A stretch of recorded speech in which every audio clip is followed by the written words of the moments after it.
नवरा बायकोचं नातं हे विश्वासावर टिकलेलं असतं. पण तीच बायको नवऱ्याचा खून करेल, त्यानंतर त्याचं पोट फाडेल, त्याच्या आतड्या एका लिफाफ्यात भरेल, किडनी गायब करेल, यकृतही गायब करेल, तर याला नेमकं कोणतं नातं म्हणायचं? विश्वाला जन्म देणाऱ्या बायका अचानक एवढ्या हिंसक का झाल्या? त्यांच्यात एवढा क्रूरपणा आला तरी कुठून? हरियाणाच्या कुरुक्षेत्रात नवरा बायकोच्या नात्याला काळीमा फासणारी, अत्यंत धक्कादायक, थरकाप उडवणारी आणि अंगावर काटा आणणारी एक क्रूर घटना समोर आली आहे. एका विवाहित महिलेनं कौटुंबिक वादातून आणि अंधश्रद्धेच्या संशयास्पद पार्श्वभूमीतून आपल्याच पतीची अत्यंत अमानुष हत्या केल्याची घटना उघडकीस आली आहे. या महिलेनं केवळ आपल्या पतीचा जीवच घेतला नाही, तर हत्येनंतर त्याच्या मृतदेहाची विटंबना करत त्याचं पोट तब्बल 35 ते 37 सेंटीमीटर पर्यंत चिरून काढलं. या भीषण कृत्यानंतर ती मृत पतीच्या शरीरातील आतड्या बाहेर काढून एका प्लास्टिकच्या पिशवीत म्हणजेच लिफाफ्यात भरत असताना घर मालकानं तिला रंगेहात पाहिलं. स्वतःचं बिंग फुटल्याचं आणि आपण पकडलं गेल्याचं लक्षात येताच या घाबरलेल्या आरोपी महिलेनं इमारतीच्या टेरेसवरून थेट खाली उडी मारली, ज्यामध्ये ती गंभीर जखमी झाली. सध्या रुग्णालयात ती देखील मृत्यूशी झुंज देतीये. या संपूर्ण प्रकरणाची माहिती मिळताच कुरुक्षेत्र परिसरात आणि हरियाणामध्ये प्रचंड खळबळ उडाली. पोलीस प्रशासन आणि फॉरेन्सिक पथक या घटनेचा तपास करत आहे. पण हे एवढं भयानक हत्याकांड नेमकं का घडलं, काय आहे ही देशातली सर्वात क्रूर कहाणी, पाहूयात या व्हिडिओतून. नमस्कार, मी संदीप आणि तुम्ही पाहताय LS मराठी. या अत्यंत क्रूर घटनेतील मृत व्यक्तीची ओळख 40 वर्षीय राजेश म्हणून झाली आहे. राजेश हा मूळचा उत्तर प्रदेश राज्यातील सीतापूर जिल्ह्यातील धामपूर गावचा रहिवासी. तो गेल्या सुमारे 1 वर्षापासून हरियाणातील कुरुक्षेत्र येथील पेहोवा रोडवरील राज पॅलेस जवळ असलेल्या एका इमारतीत आपल्या पत्नीसह भाड्याच्या खोलीत राहत होता.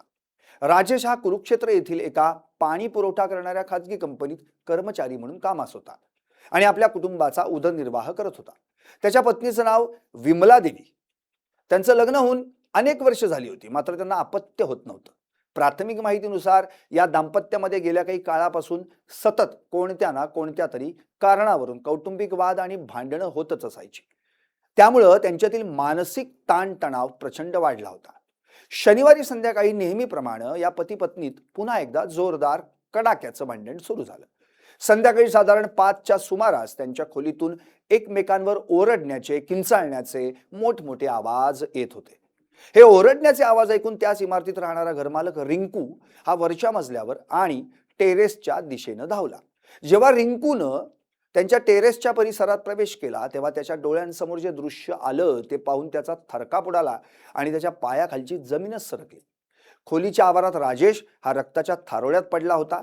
त्याच्या संपूर्ण शरीरातून रक्ताच्या चिळकांड्या उडाल्या होत्या आणि त्याचं पोट पूर्णपणे कापलेलं होतं. धक्कादायक बाब म्हणजे त्याची पत्नी विमला देवी ही अत्यंत निर्घृणपणे राजेशच्या पोटातून बाहेर आलेल्या आतड्या हातानं ओढून एका प्लास्टिकच्या पिशवीत गोळा करून भरत होती. घरमालक रिंकू अचानक तिथं पोहोचल्यानं विमला देवी अत्यंत घाबरली आणि गोंधळूनही गेली.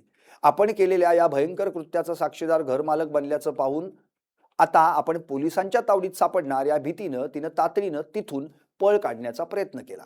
टेरेसवरून खाली उतरण्याचा कोणताही मार्ग न दिसल्यानं तिनं थेट टेरेसच्या छतावरून जमिनीवर उडी मारली. इतक्या उंचावरून खाली पडल्यानं विमला देवीच्या पाठीच्या कण्याला आणि शरीराच्या इतर भागांना अत्यंत गंभीर दुखापत झाली आणि ती जागीच रक्तबंबाळ होऊन पडली. या घटनेनंतर संपूर्ण परिसरात एकच आरडाओरडा आणि गोंधळ झाला. घरमालकानं तात्काळ स्थानिक कुरुक्षेत्र पोलिसांना या घटनेची माहिती दिली. पति पत्नी के बीच में आपस में झगड़ा हो गया। जो पुलिस मौके पर गई थी, जो पुलिस ने मौके पर जाकर देखा कि एक लहूलुहान अवस्था में एक राजेश नाम का व्यक्ति पड़ा हुआ है और जब उसको पुलिस के द्वारा चेक किया गया तो मृत अवस्था में पाया गया। और फिर जब पुलिस ने इसमें गहनता से जांच की तो पता चला कि इसकी पत्नी ने इसका मर्डर कर दिया था और वह पत्नी छत से कूद गई थी। छत से कूदने के कारण उसको भी काफी चोट आई थी, जिसको हॉस्पिटल में एडमिट करवाया हुआ है और अभी वह उपचाराधीन है और उसको शामिल जांच करके इसमें नेसेसरी एक्शन लिया जाएगा। सर, कुछ कारणों का पता चला?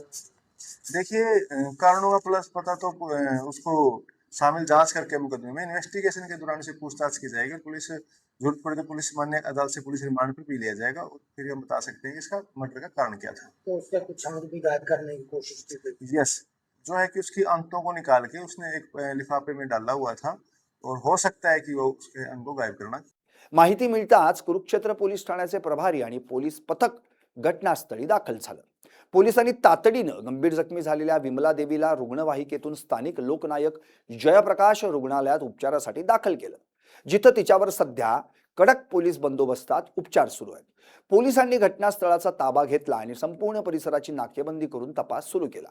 फॉरेन्सिक तज्ज्ञांच्या पथकाला आणि श्वान पथकालाही पाचारण करण्यात आलं, जेणेकरून या गुन्ह्याशी संबंधित सर्व वैज्ञानिक पुरावे गोळा करता येतील.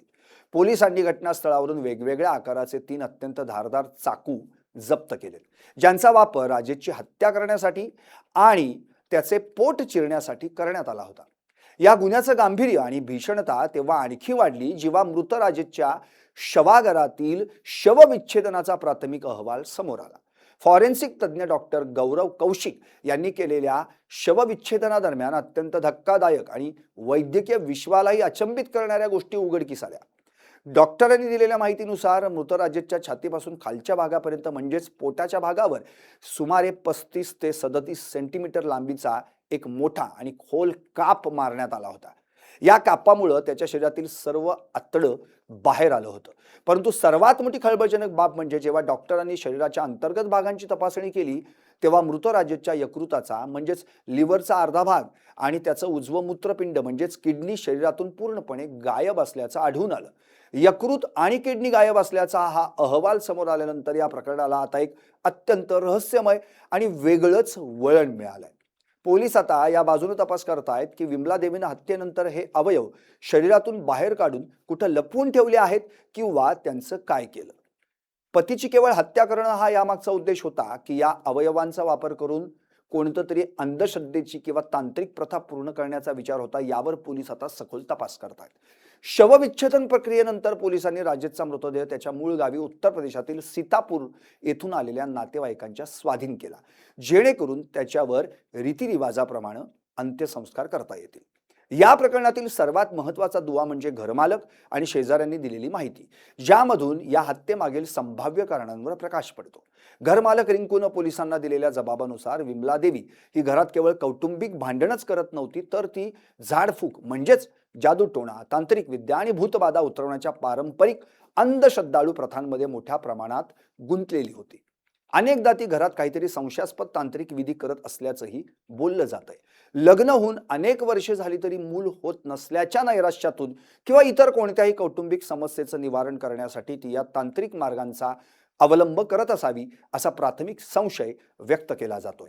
याच अंधश्रद्धेच्या किंवा नरबळीच्या अथवा तांत्रिक विधीच्या मानसिकतेतून तिनं आपल्या पतीच्या शरीरातील महत्त्वाचे अवयव जसे की लिव्हर आणि किडनी बाहेर काढले असण्याची शक्यता नाकारता येत नाही. दुसरीकडे पोलीस या घटनेच्या सर्व बाजूंनी तपास करत असून कोणत्याही एका निष्कर्षावर घाईघाईनं पोहोचू इच्छित नाहीत.